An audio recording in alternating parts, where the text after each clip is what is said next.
Mikel Arteta anaenda kufukuzia rekodi ya kuwa kocha namba 6 kufundisha kwa muda mrefu kwenye English Premier League, ambapo mpaka sasa tayari ameshafundisha miaka 6 na miezi 6. Nafasi ya kwanza ikiwa inashikwa na Arsene Wenger kwenye kikosi cha Arsenal the Gunners, ambaye yeye alifundisha kwa miaka 21 na miezi 8, ambapo nafasi ya pili ikiwa inafuatwa na Sir Alex Ferguson, ambaye pia yeye alifundisha miaka 20 na miezi 11. Utaona ni muda mrefu kweli kweli.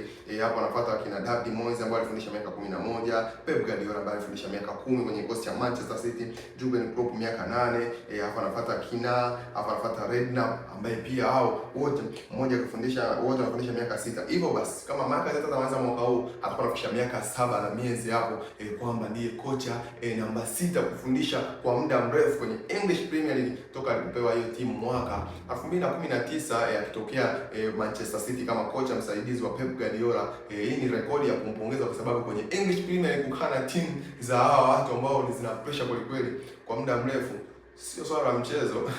Sasa Arsene Wenger